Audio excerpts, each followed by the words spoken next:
हमारे पास कोई थर्मामीटर है नहीं कि हम ऐसे लगाएं और बता दें कि कितना % आदमी बदल रहा है, कितना % आदमी नहीं बदल रहा है। परिवारवाद की जो स्थिति है ये वो दीमक है जो राजनीति को, लोकतंत्र को कमजोर कर रहा है। अब इतने देर से तो यही बात समझा रहे हैं भाई कि जनता जिम्मेवार है, जनता जिम्मेवार है ऐसा तो नहीं मानूंगा। मैं ये कह रहा हूं कि जो आपकी स्थिति है, अगर आप 500 रुपया लेकर मुखिया के चुनाव में वोट देंगे, विधायक को वोट देंगे, तो वो मुखिया और वो विधायक उससे आप ईमानदारी की अपेक्षा नहीं रख सकते हैं। ठीक है, उसको लेकिन वोट कौन देता है? तब जाए ठीक बात कहे।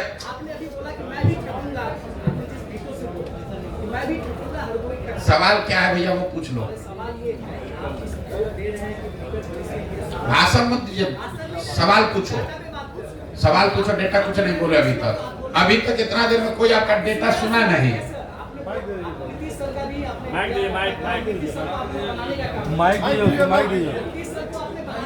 अरे माइक लेके बोलो ना आराम से भैया। सवाल क्या है पूछो। तो जो अनुभव आपके पास है हर चीज का, कहाँ जनता के पास क्या प्रॉब्लम है, कौन क्या चाह रहा है, कौन क्या कर रहा है, ये बहुत बड़ा एनालिसिस है और जो एनालिसिस पे ही हम कुछ कर सकते हैं।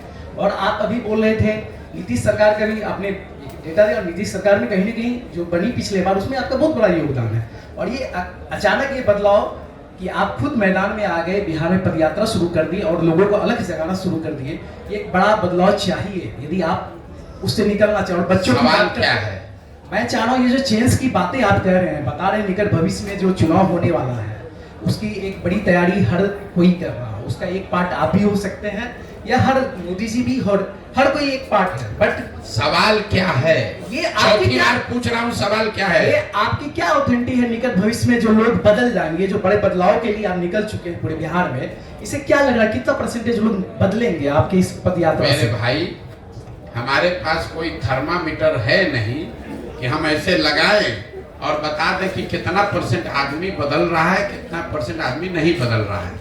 हमारा काम है कि जिस विश्वास से, जिस विचारधारा को लेकर, जिस सोच को लेकर हम चले हैं उसको ईमानदारी और शुद्धता से हम करें। हमारा वो काम हम कर रहे हैं। अब ये समाज पर है कि इसको देखे, जांचे, सवाल करे, मूल्यांकन करे। उसको अगर सही लगे तो इससे जुड़ेगा, नहीं सही लगेगा तो नहीं जुड़ेगा। आप भैया सवाल अभी कुछ पूछ रहे थे, कुछ पे आ गए। मेरे भाई ऐसा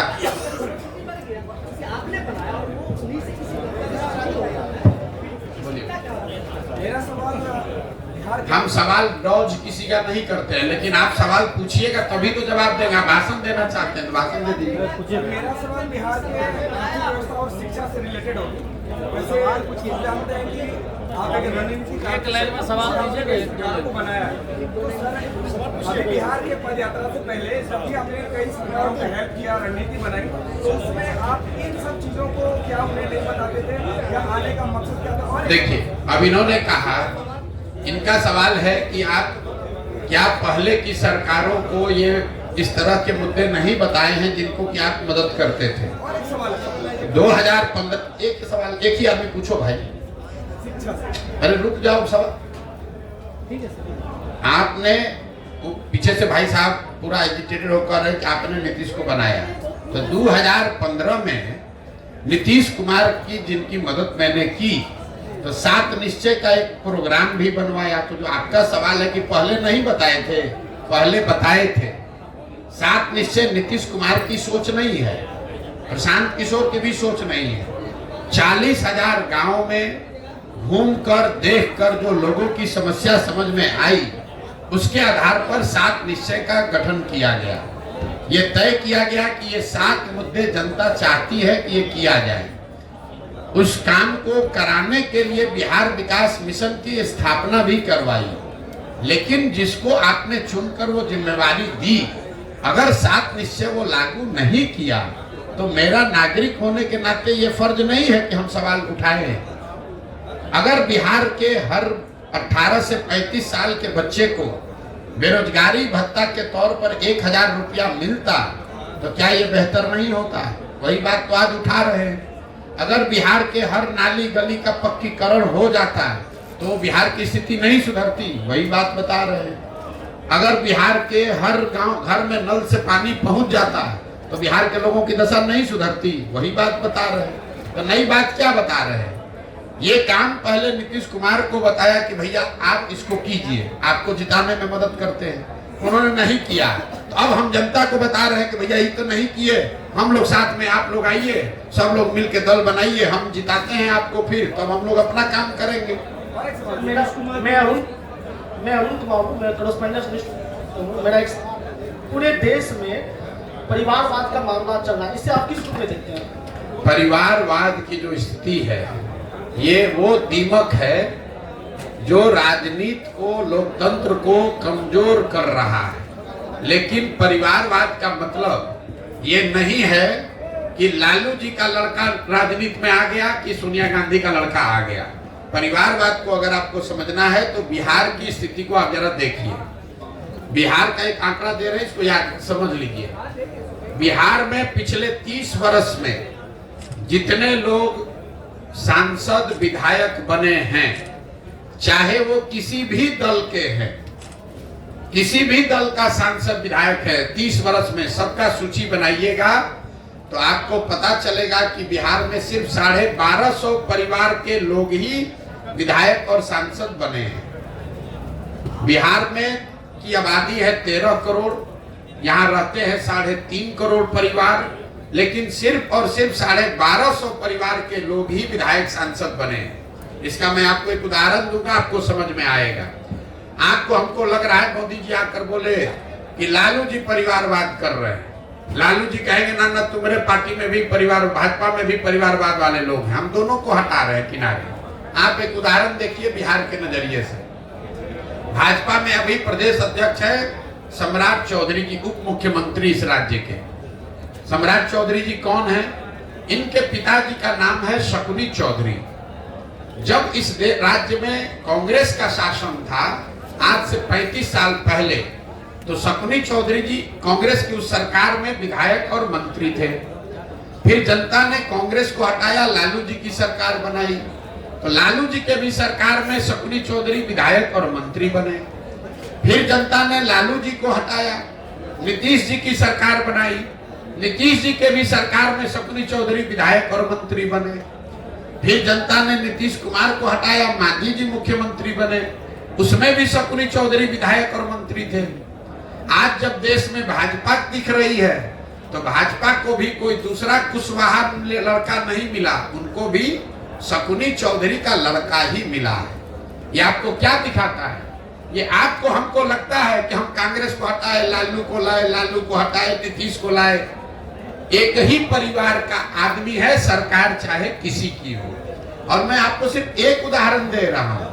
आप किसी भी बिहार के विधानसभा क्षेत्र को उठा लीजिए, किसी विधानसभा और लोकसभा क्षेत्र में पिछले 30 वर्ष में 4-5 से ज्यादा परिवार के लोग न चुनाव लड़े हैं, न जीते हैं, न हारे हैं। तो जब तक इस व्यवस्था को नहीं बदला जाएगा कि विधायक का लड़का विधायक बने, मंत्री का लड़का मंत्री बने, तब तक सुधार नहीं होगा। आप इसको समझिए।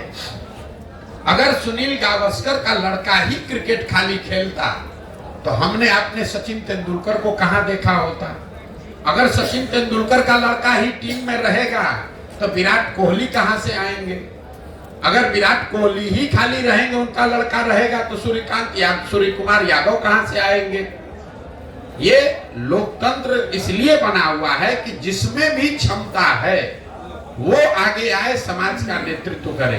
बिहार में राजनीतिक बंधुआ मजदूरी ने लोकतंत्र को ही करीब करीब खत्म कर दिया है। 1250 परिवार के लोगों ने जाति धर्म के नाम पर, पैसे और बाहुबल के नाम पर पूरी व्यवस्था को हाईजैक कर लिया है। किसी की सरकार बने, वही आदमी विधायक मंत्री बन जाता है। फिर आप और हम कह रहे हैं कि बिहार में परिवर्तन नहीं हो रहा है। अब शकुनी चौधरी अगर 30 वर्ष में कांग्रेस के राज में, लालू जी के राज में, नीतीश के राज में सुधार नहीं कर पाए, तो अभी भाजपा के साथ जुड़कर कैसे सुधार कर देंगे? ये बात समझने की जरूरत है। इसलिए जन सुराज में नीचे से वैसे लोगों को खड़ा किया जा रहा है जिनके बाबूजी विधायक नहीं है तो कोई बात नहीं है, आपके पास पैसा नहीं है तो कोई बात नहीं है, आपके पास अगर समाज की समझ है, आप में जज्बा है, नियत है, बिहार को सुधारने की मंशा है, तो आप जन सुराज से जुड़िए। बाकी चिंता जन सुराज आपके बिहार में करेगा। बहुत बहुत धन्यवाद भैया, खत्म कीजिए। लास्ट क्वेश्चन सर, मेरा नाम फैसल कलीम है, मैं सीमांचल डायरी से हूँ। मेरा स्पेसिफिक सवाल है सीमांचल को लेकर, क्योंकि आपने बार बार अपने भाषणों में ये जिक्र किया है पलायन बिहार की एक बड़ी समस्या है, तो सीमांचल की भी एक बड़ी समस्या है। जब हमने इसको डिक किया तो इसमें सबसे बड़ा कारण हमें फ्लड नजर आता है, तो आपके पास कोई ऐसा रोड मैप है? देखिए, ऐसा है, फ्लड सिर्फ सीमांचल की समस्या नहीं है, कोसी में भी फ्लड की इतनी ही समस्या है। नेपाल से लगता हुआ पूरा जो एरिया है, सीतामढ़ी, शिवहर, वहां पर भी फ्लड की समस्या है। बिहार में 50% जो यहाँ के प्रखंड है वहाँ फ्लड की संभावना है, या वहाँ उसका फ्लड का डर है। पलायन बिहार में हमने देखा, जहाँ पर फ्लड आ रहा है, जहाँ नहीं आ रहा है, पलायन हर जगह है। ऐसा नहीं है कि जिस प्रखंड में, जिले में बाढ़ नहीं आ रहा है वहां पर उद्योग धंधा चल रहा है, वहां से पलायन नहीं हो रहा है। फर्क इतना है कि जिन प्रखंडों से, जिलों से में बाढ़ आ रहा है वहां पर पलायन का स्तर 60-70% है, जहां पर बाढ़ नहीं आ रहा है वहां का पलायन 40-50% है। तो जल संसाधन को लेकर बिहार में एक नए समुचित होलिस्टिक प्रयास की जरूरत है, क्योंकि सिर्फ बाढ़ की समस्या नहीं है। 50% प्रखंड में बाढ़ है, करीब 25% प्रखंड में, बचे हुए 25% प्रखंड में जल जमाव की समस्या है। आप जब गोपालगंज से पैदल चलेंगे तो गोपालगंज, सिवान, छपरा, वैशाली, समस्तीपुर जो एरिया है, बीच मध्य बिहार जो है, इसमें कोई ऐसा पंचायत नहीं है जहां 2-4-5 हजार एकड़ जमीन में परमानेंट पानी न लगा हुआ है। इसी तरीके से 1/3 जमीन में सूखे की समस्या है। तो परेशानी यह है कि आधी जमीन में बाढ़ है और आधा जो जमीन ठीक है उसके आधे में या तो जल जमाव है या सूखा है। तो जब तक यहाँ जल प्रबंधन की व्यवस्था समुचित तरीके से ठीक नहीं की जाएगी, तब तक सिर्फ बांध लगाने से, बाढ़ रोकने से बात बनने वाली नहीं है। तो और एक चीज और आपको बता दें, आप लोग पत्रकार हैं, आपके लिए जानकारी का विषय है। बिहार में भ्रष्टाचार हर विभाग में है, लेकिन जल संसाधन से ज्यादा भ्रष्टाचार कहीं नहीं है। इसका प्रमाण क्या है, हम आपको बता देते हैं। यहाँ चाहे किसी गठबंधन की सरकार रहे, सारे विभागों का बंटवारा होता है। 2 विभाग ऐसे हैं जिसका मुख्यमंत्री रहता है वही रहता है। एक है होम विभाग, गृह विभाग, और दूसरा है जल संसाधन विभाग। ऐसा क्यों? रोड में चोरी कीजिएगा, कल होके हल्ला हो सकता है, आप पकड़ा सकते हैं। एकमात्र विभाग जल संसाधन है जिसमें जितना लूटना है लूट लीजिए और कागज पर लिख दीजिए कि बाढ़ आया, सब बह गया। तो जो सत्ता में रहता है बिहार में जल संसाधन विभाग, आप इसको जाके पत्रकार के नाते देख लीजिएगा। नीतीश कुमार 18 साल से मुख्यमंत्री हैं, 9 अलग अलग गवर्नमेंट 9 तरीके के बनाए, लेकिन जल संसाधन विभाग किसी को नहीं दिया। लालू जी जब रहे वो सब विभाग बांट देंगे, जल संसाधन नहीं बांटेंगे। ये इसलिए कि ये दुधारू गाय है। हर साल बाढ़ लाने के नाम पर, बाढ़ से बचाने के नाम पर लोग लूट करते हैं, और इस यही वजह है कि ये सुधार नहीं हो रहा सर, एमडीएम पे आपका क्या ख्याल है? बिहार एमडीएम है। नीतीश कुमार की राजनीति को किस तरह से देखते हैं? नीतीश कुमार जी की राजनीति को कैसे देखते हैं? नीतीश कुमार की राजनीति को इतना ही देखते हैं, क्या उनके राजनीतिक जीवन का ये अंतिम दौर चल रहा है, जितना हाथ पांव मारना है मार ले। कुछ महीने की राजनीति बची हुई है। जदयू एज ए दल का कोई भविष्य नहीं है, ये दल खत्म हो रहा है। अब देखिए जरा नीतीश कुमार की बात, आप लोग सब पत्रकार लोग इसको सुन लीजिए भाई। आपके हमारे मुख्यमंत्री गए हैं स्कॉटलैंड, याद रखिए, स्कॉटलैंड गए हैं बिहार में इन्वेस्टमेंट लाने के लिए। स्कॉटलैंड में एक ही इंडस्ट्री है स्कॉटलैंड 2 बातों के लिए, 3 बातों के लिए जाना जाता है। स्कॉच विस्की का नाम आप सुने होंगे। तो जिस राज्य का मुख्यमंत्री शराबबंदी की बात कर रहा है वो दुनिया में वहां गया जहां से स्कॉच बनता है, जो स्कॉच के लिए फेमस है। तो काहे के लिए गए हैं वहां। दूसरा, वहां स्कॉटलैंड जाना जाता है मेडिकल की पढ़ाई के लिए। और तीसरा, वहां पर ऊन बनता है बढ़िया। आप बिहार में इतना ठंडा पड़ता नहीं है, शराब यहाँ बिकती नहीं है, अब मेडिकल कॉलेज वहां से कोई आने वाला है नहीं। आप बताइए 18 साल के बाद आपको पूरे दुनिया में स्कॉटलैंड मिला है इन्वेस्टमेंट लाने के लिए। कोई पूछे कि आप शराबबंदी पर 18 साल से बिहार के लोगों का 20,000 करोड़ रुपया साल का नुकसान करा रहे हैं और इन्वेस्टमेंट लाने के लिए स्कॉच बनाने वाले कंट्री में गए, इससे बड़ी हास्यास्पद बात क्या हो सकती है। 2024 में किसके तरफ देख रहे हैं, किसकी सरकार बनने जा रही है? हमको नहीं मालूम है किसकी सरकार बनने जा रही है। हम इतना हमको मालूम है कि नीतीश कुमार की कहानी अब खत्म है। नहीं, हमारा तो दल ही नहीं है तो चुनाव कैसे लड़ेंगे। जब दल बना लेंगे तो वार्ड सदस्य से लेकर सांसद तक हर चुनाव लड़ेंगे।